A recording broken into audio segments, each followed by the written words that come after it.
Your Girard tankless water heater in your RV isn't heating. You turn on your faucet and call for hot water, but this guy never shows signs of life and you never get hot water at the sink. If that's the case, I'm gonna show you the #1 part that's most likely your problem and how to test to make sure that that is your culprit. If that guy does end up being your problem, I'll show you how to change him out. And if somehow that isn't your culprit, I'll show you what next steps you can do to figure out what is. My name is Emily. I'm a certified mobile RV repair tech, and this is RV Repairwoman. The most common problem that people have with these tankless water heaters is them not turning on at all. So you're at your sink, you're calling for hot water, this guy never kicks on, and you never get hot water at the sink. If that doesn't sound like the specific problem that you're having, go ahead and jump to this point in the video. But if that does sound like your problem, then the most likely culprit is a part called the water flow valve. Its whole job is to detect that you have called for water and that there is water now moving through this hot water heater. It's basically just a tube with a small propeller in it that's detecting when water moves through it.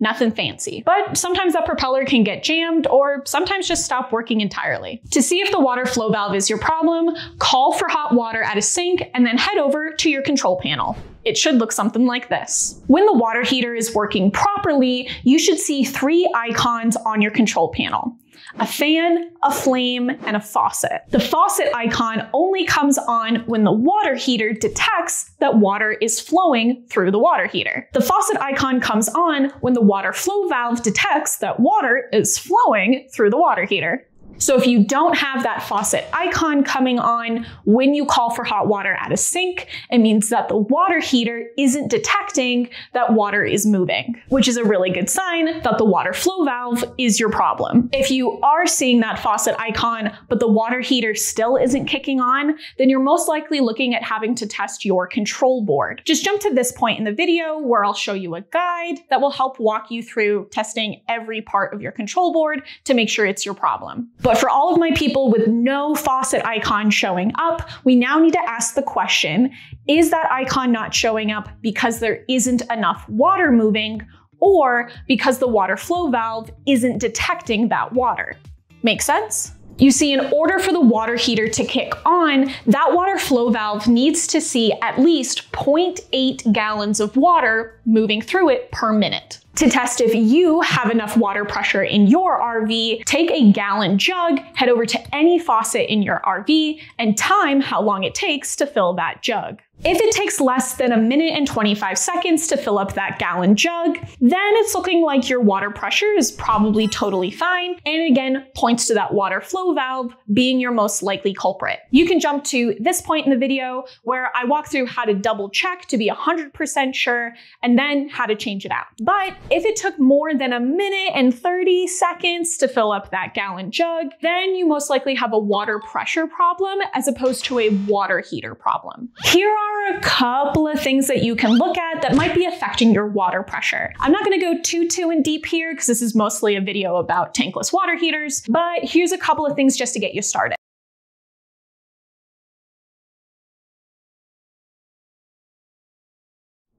Double check the water pressure coming directly out of your hose or directly out of your water pump, depending on which one you're using currently to push water through your RV.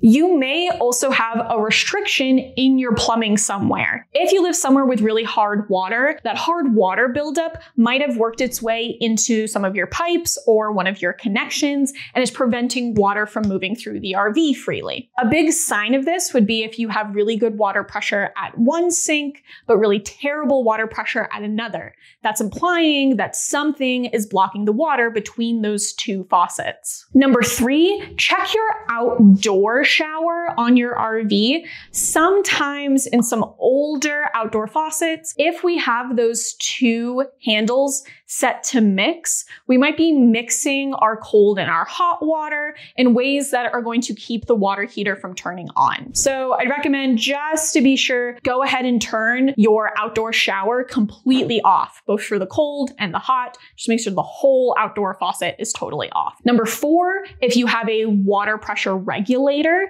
it might be regulating too much. See if you need to turn that guy up. And then finally, number 5, this can be a pain in the ass to get to, which is why I saved it for last, but is definitely something that might be affecting your water pressure. On the back of these tankless water heaters, there's something called a water control valve. It does literally what it says on the tin and controls the flow of water going through the water heater. You can rotate this guy counterclockwise. If you're struggling with water pressure, make sure that this guy is turned as counterclockwise as possible towards the direction that says max. That's going to maximize the flow of the water moving through the water heater. Pretty self-explanatory. If you personally have any experience with anything else affecting the water flow or water pressure in your RV, let me know in the comments so we can help each other out. But if your water flow was totally fine, meaning you could fill a gallon jug in less than a minute 25, somewhere in there, then that's really pointing to that water flow valve being your problem. Here's how to test it electrically to double check. Grab any old multimeter and set it to DC volts. Open up the access door to your water heater and pop the case off of the control box. While you're here, bonus tip, double check and make sure that the switch for the water heater is turned to the on position and that this fuse here hasn't popped. You can unscrew them, pull them out, test them for continuity like any other fuse. Okay, just getting the easy stuff out of the way. But to test our water flow valve, look for this 5-pin connector on the right-hand side of the control panel. With no water running in the RV, set your meter to DC volts and put the black probe on the black wire and the red probe on the yellow wire of this 5-pin connector. You're looking for something in the realm of 5 volts. This is a really great time for needle nose probes for your multimeter if you have them. Now, turn on the hot water at one of the sinks in your RV and run the exact same test the exact same way. You should now get a reading of around 2.6 volts. If you don't see a significant voltage drop from around 5 volts to around 2.6 once you call for hot water, then that is the go-to sign that that water flow valve isn't detecting the water moving through the water heater. And it's probably time to change out that sucker. Now, changing out that water flow valve can be kind of a pain in the butt, so we're gonna do one last check before we start ripping your water heater out of your RV. The last question I want you to ask yourself is there any chance that your water heater bypass valve is on? Your water heater bypass does exactly what it says on the tin and make sure water doesn't flow through your water heater. We usually turn it on when we're winterizing the RV, so that way water doesn't get in the water heater and freeze up. But if we forget to turn our water heater bypass back off, then we're never gonna get hot water. My water heater bypass looks like this handle. If you have a Nautilus system, make sure that it's not set to winterize. My dad, who is also an RV tech, had this exact thing happen to him on a call, which is why I bring it up. If we've accidentally bypassed the hot water heater, that would explain why no water is moving through it and why it's not turning on and giving us hot water. So that's the last thing that we want to triple, quadruple check before we go through the kind of the pain in the butt process to change that water flow valve out. But if we've confirmed that we have good water pressure, our water heater bypass isn't on, and that water flow valve isn't pushing out the electricity that it should, then it's time to change that sucker out. You are most likely going to have to remove your entire tankless water heater just to get to that flow valve. There's a chance that you can noodle the tools in here on the side and get to it without having to take out the whole water heater, but I'm going to show you the process today with the water heater completely removed, so it's easy to see. But you're more than welcome to try to get your tools in here on the side before ripping out the whole water heater, just to see if you're capable of doing it. If you decide that you do need to take out your whole water heater in order to get to that flow valve, here's just a general overview of what that's going to look like. So in order to get your tankless water heater out, there's a couple things you're going to have to disconnect in the back before you can pull it out. The first one's going to be the gas, which is over here in the bottom right-hand corner. Make sure your gas is off before you disconnect this sucker. As a tech, I am like legally required to tell you that this is a really good time to run a time pressure drop test if you have a manometer. A time pressure drop test is going to tell you whether or not you have a propane leak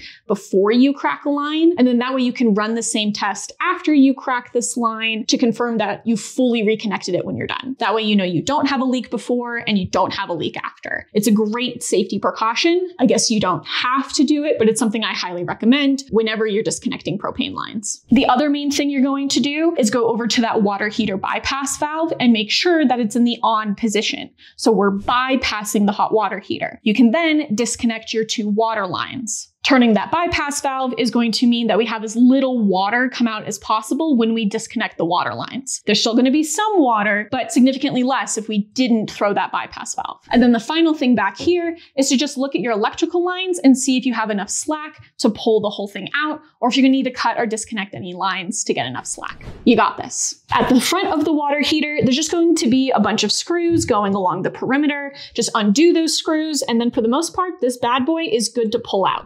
Once you have your water heater out and easy to work with, you can then unscrew all of these screws going around the perimeter so that way we can take the sides of the water heater off. This is what's going to give us easier access to get to that water flow valve. Once you have your tankless water heater removed, now it's time to remove the offending water flow valve. To do this, all you need to do is remove the set screw at the bottom of the water flow valve. You can do this just with a normal screwdriver. Then just loosen the top of the flow valve using a 5/16 or a 23mm wrench. Then that guy should just pop right out of there. When your flow valve does come out, there's a good chance that the O-ring from the top connection is going to fall out.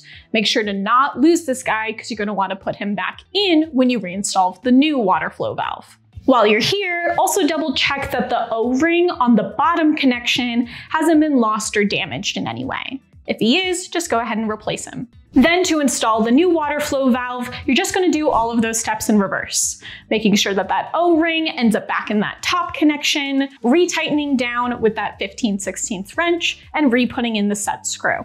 Then just test for water leaks to make sure you don't have any water coming out before you head out for your next trip.